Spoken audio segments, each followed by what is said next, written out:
മാസപ്പടി കേസിൽ CMRL managing director Saran S കർത്തയും ഡയറക്ടർ ജയ കർത്തയും ചോദ്യം ചെയ്യലിന് ഹാജരായി. കൊച്ചി ED ഓഫീസിലാണ് ചോദ്യം ചെയ്യൽ. വീണ വിജയൻ നാളെ ചോദ്യം ചെയ്യലിന് ഹാജരാകും. ജിജീഷ് കരുണാകരൻ ചേരുന്നു വാർത്തയുടെ വിവരങ്ങളുമായി. ജിജീഷ്, മാസപ്പടി കേസിൽ CMRL ഡയറക്ടർ അതോടൊപ്പം തന്നെ ജയ കർത്തയും എത്തിച്ചേർന്നിരിക്കുകയാണ് ED ഓഫീസിന് മുന്നിൽ. എന്താണ് വിവരങ്ങൾ?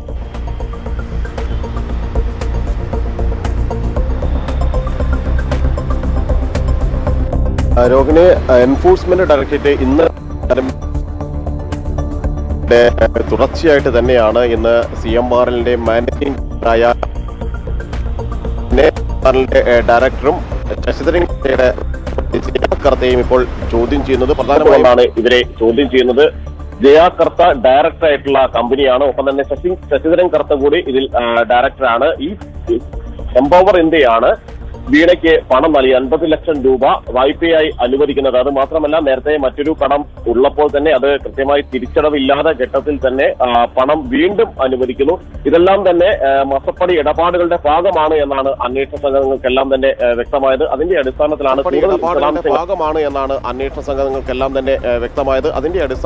കൂടുതൽ വിശദാംശങ്ങൾ ഈ എംപവർ ഇന്ത്യയുമായി ബന്ധപ്പെട്ട് നടന്നിട്ടുള്ള സാമ്പത്തിക ഇടപാടുകൾ, ഒപ്പം തന്നെ ഷെൽ കമ്പനികളെ കേന്ദ്രീകരിച്ചുള്ള അന്വേഷണം. കാരണം CMRL വലിയ തോതിൽ ഷെൽ കമ്പനികൾ രൂപീകരിച്ചിരുന്നു. ആ ഷെൽ കമ്പനികളിലൂടെയായിരുന്നു CMRLന്റെ എല്ലാ സാമ്പത്തിക ഇടപാടുകളും ഒപ്പം തന്നെ കൃത്രിമ കണക്കുകളും എല്ലാം തന്നെ രൂപപ്പെടുത്തിയിരുന്നത്.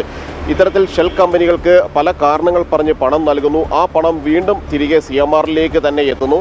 അങ്ങനെ തുടർച്ചയായി തന്നെ സാമ്പത്തിക കണക്കുകളിൽ കൃത്രിമത്വം കാണിക്കുന്നതിന് വേണ്ടി ഷെൽ കമ്പനികളെ ഉപയോഗപ്പെടുത്തി. ഒപ്പം തന്നെയാണ് വീണയ്ക്ക് 2,78 ലക്ഷം രൂപ നൽകിയതിന് പുറമെയാണ് 50 ലക്ഷം രൂപ വായ്പ എന്ന നിലയിൽ എംപവർ ഇന്ത്യ എന്ന CMRLന്റെ അനുബന്ധ സ്ഥാപനം നൽകുന്നത്.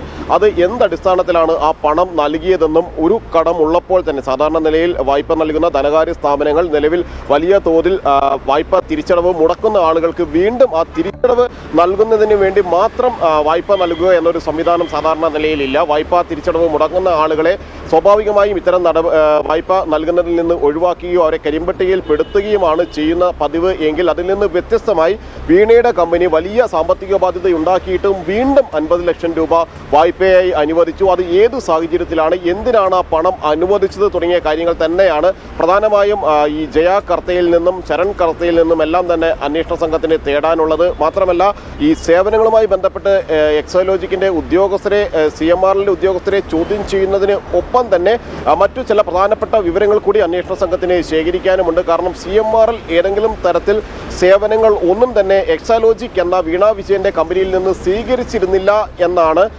CMRLന്റെ ഉദ്യോഗസ്ഥർ തന്നെ പല ഘട്ടങ്ങളിലായി, മുൻ CFO അടക്കമുള്ള ഉദ്യോഗസ്ഥർ പല ഘട്ടങ്ങളിലായി മുമ്പ് നടത്തിയിട്ടുള്ള ചോദ്യം ചെയ്യലിൽ എല്ലാം തന്നെ വ്യക്തമാക്കിയ കാര്യമെന്ന് പറയുന്നത്. അതുകൊണ്ട് തന്നെ ഈ ഉദ്യോഗസ്ഥരടക്കം ഇത്തരത്തിൽ മൊഴി നൽകിയ പശ്ചാത്തലത്തിൽ എങ്ങനെയാണ് ഈ കരാർ ഉണ്ടാക്കിയതെന്നും ആ കരാറിന്റെ പേരിൽ തുടർച്ചയായി എന്തിന് പണം കൈമാറിയിരുന്നു എന്നതടക്കമുള്ള വിവരങ്ങൾ കൂടി അന്വേഷണ സംഘത്തിന് വ്യക്തമാകേണ്ടതുണ്ട്. ഇന്നലെ മകളെ ചോദ്യം ചെയ്തിരുന്നു. അതിനെ നിപുണ എന്ന അനുബന്ധ കമ്പനിയുമായി ബന്ധപ്പെട്ട് തന്നെയായിരുന്നു ആ ചോദ്യം ചെയ്യൽ. എങ്കിൽ ഇത് എംപവർ ഇന്ത്യ എന്ന പ്രൈവറ്റ് ലിമിറ്റഡ് കമ്പനി എന്ന CMRLന്റെ തന്നെ അനുബന്ധ കമ്പനിയുമായി കേന്ദ്രീകരിച്ചാണ് ഇന്നത്തെ ചോദ്യം ചെയ്യൽ നടക്കുന്നത്. അങ്ങനെ നിർണായകമായ ചോദ്യം ചെയ്യലുകൾ പൂർത്തിയാക്കിയാണ് വീണയിലേക്ക് അന്വേഷണ സംഘം എത്തുന്നത്. ഈ രണ്ട് പേരുടെയും, മകളുടെയും ഒപ്പം തന്നെ മകന്റെയും ഭാര്യ ജയയുടെയും, ഈ ഡയറക്ടർ കൂടിയായ ഭാര്യ ജയയുടെയും എല്ലാം ചോദ്യം ചെയ്യൽ പൂർത്തിയാക്കുമ്പോൾ തന്നെ ഈ സാമ്പത്തിക ഇടപാടുകളിലെ ദുരൂഹതയിൽ വ്യക്തത വരുത്താൻ കഴിയുമെന്നാണ് അന്വേഷണ സംഘം മനസ്സിലാക്കുന്നത്. അങ്ങനെയെങ്കിൽ നാളെ ഇതെല്ലാം കേന്ദ്രീകരിച്ചായിരിക്കും പ്രതിപക്ഷ നേതാവ് പിണറായി വിജയന്റെ മകൾ വീണയെ അന്വേഷണ സംഘം ചോദ്യം ചെയ്യുക. അവിടെയും ഈ സാമ്പത്തിക ഇടപാടുകളുമായി ബന്ധപ്പെട്ട കാര്യങ്ങളിൽ വ്യക്തത തന്നെയാണ് അന്വേഷണ സംഘത്തെ സംബന്ധിച്ചിടത്തോളം ആവശ്യമുള്ളത്.